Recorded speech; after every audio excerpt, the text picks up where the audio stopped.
అందరికీ నమస్కారం. Welcome to daily thoughts.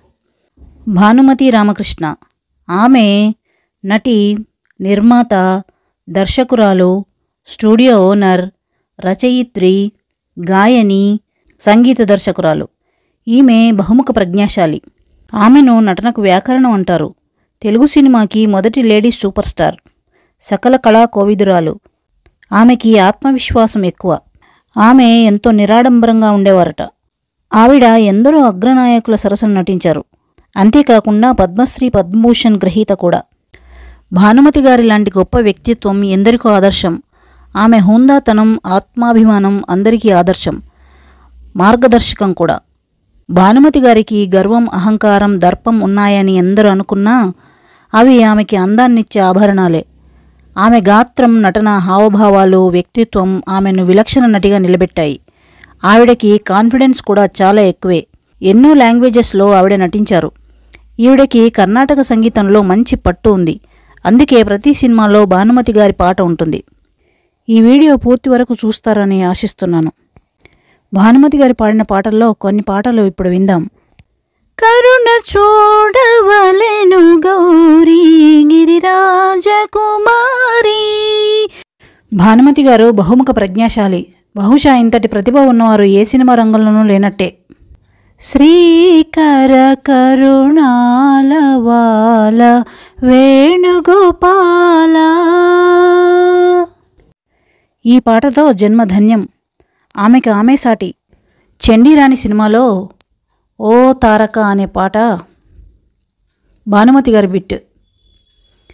అందాలు చిందడి చందమామనీవని, అందాలు చిందడి చందమామనీవని, ఓ జాబిలియో ఆ తారక నవ్వునోయి నిను గని. చండీరాణి మూవీకి భానుమతి గారికి ఉత్తమ నటి అవార్డు వచ్చింది. కానీ ఆ కార్యక్రమానికి భానుమతి గారు హాజరు కాలేదు. అమ్మాయి పెళ్లిలో నాకిష్టమైన పాట. నా కనుల ముందరా నువ్వుంటే, నీ మనసు నిండా నేనుంటే, లేనిదేమిటి లోకంలో,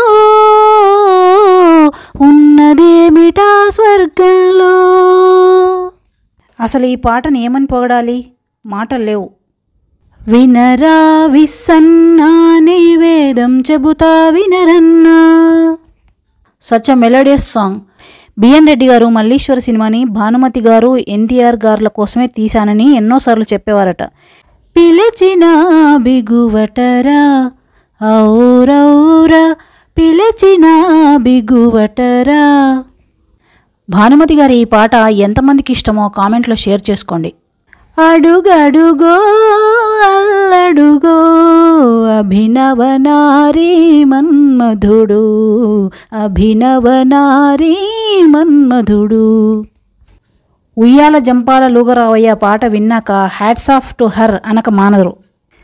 ఉయ్యాల జంపాల లూగరావయ్య తులలేని భోగాలతోగి, ఉయ్యాల జంపాలలుగరావయ్య.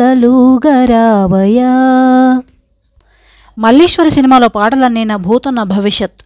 మనసున మల్లెల మాలలోగినే,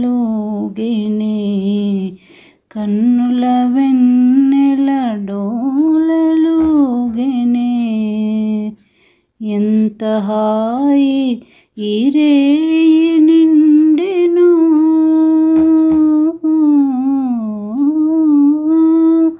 ఎంత హాయి ఈ రేయి నిండెను, ఎన్ని నాళ్ళకి బ్రతుకు పండెను. ఎన్నిసార్లు విన్నా కానీ తనివి తీరదు. ఈ సినిమా ఒక అద్భుతం. ఎందుకో ఈ తోటమాలి అంతులేని యాతన, ఇందుకేనా నీవు చేసే పూజలన్నీ తపోధన. ఆవిడ గొంతులోని జీర, ఆర్ద్రత, జీవం, భావం ఎప్పటికీ సజీవం. దివ్య ప్రేమకు సాటి అవునే స్వర్గమే అయినా, వెన్నెల మెచ్చి ఇచ్చే దీవెనా. ఆమెకి ఆమె సాటి. భానుమతి గారి పాటలు ఎవరు ఇమిటేట్ చేయలేరు. ప్రేమే నేరమౌనా, ప్రేమే నేరమౌనా, మాపై పగేలా వేదనగానే మా వలపంత వేసారునా, మా ప్రేమే నేరమౌనా. భానుమతి గారు తెలుగు గడ్డ మీద పుట్టడం మన అదృష్టం. ఓ బాటసారి నన్ను మరువకోయి, మజిలీ ఎటైనా మనుమా సుఖానా. మల్లీశ్వరి, సారంగధర, విప్రనారాయణ, బొబ్బిలి యుద్ధం లాంటి సినిమాల్లో ఆవిడ నటన అద్భుతం. 1925 సెప్టెంబర్ 7న ప్రకాశం జిల్లాలో ఒంగోలు దగ్గర దొడ్డవరంలో జన్మించారు. ఆమెకు 2 చెల్లెళ్ళు, 2 అన్నయ్యలు. కొన్ని కుటుంబ సమస్యల వల్ల ఉన్న ఊరిని విడిచి మద్రాసు రావాల్సి వచ్చింది. భానుమతి గారి అమ్మగారి పేరు సరస్వతమ్మ. భానుమతి గారు చిన్నప్పటి నుంచి ఇంటి ఆర్థిక పరిస్థితిని గమనిస్తూ పెరిగారు. భానుమతి గారికి ఎంఎస్ సుబ్బలక్ష్మి గారి పాటలంటే చాలా ఇష్టమట. 12 ఏళ్ల వయసులో ఆమెకి సినిమా అవకాశం వచ్చింది. కానీ ఆమె చాలా భయపడడంతో ఇప్పుడే వద్దులే అని ఇంటికి పంపించారట. దానికి ఆమె చాలా సంతోషించారు. ఎందుకంటే ఆమెకి సినిమాల్లో యాక్ట్ చేయడం ఇష్టం లేదు. ఆమె సినిమాలో నటించడం తనకే కాదు, తన తండ్రికి కూడా ఇష్టం లేకపోవడంతో తన కూతురిని తాకరాదని తండ్రి షరతు విధించినా నిర్మాత, హీరో ఒప్పుకున్నారంటే అది ఆమె కళా నైపుణ్యమే. తర్వాత వాళ్ళ నాన్నగారికి ఆరోగ్యం పాడవడంతో పెళ్లి చేయాలనుకుని చాలా సంబంధాలు చూశారు. కానీ ఏవీ కుదరలేదు. భానుమతి గారి జాతకం చూపించారు. ఈవిడికి ఇప్పట్లో పెళ్లి కాదు, ఎవరు ఊహించిన శిఖరాలను అందుకుంటుంది అని చెప్పారు. కొద్ది రోజుల తర్వాత సి పుల్లయ్య గారు వరవిక్రయం సినిమా కోసం భానుమతి గారిని సెలెక్ట్ చేశారు. అది 1939. నెలకి 150 రూపీస్ ఇచ్చేలా అగ్రిమెంట్ చేసుకొని షూటింగ్ స్టార్ట్ చేశారు. ఈ సినిమాలో భానుమతి గారి యాక్షన్ అద్భుతమని పత్రికల్లో రాశారు. 2 పాటలు కూడా ఈ సినిమాలో పాడారు. ఈ సినిమా విజయం సాధించింది.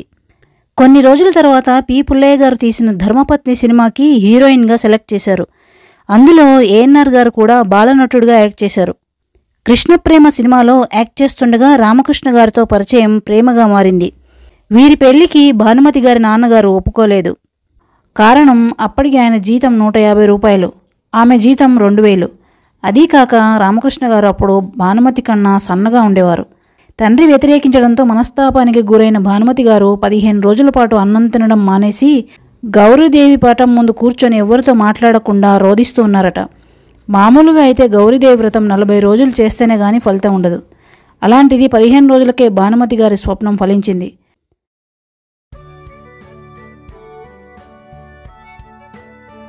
ఈ వీడియో పూర్తి వరకు చూసారంటే ఎంతో కొంత నచ్చే ఉంటుంది. ఈ వీడియో కనుక మీకు నచ్చినట్లయితే please like, share, comment and subscribe. Thank you.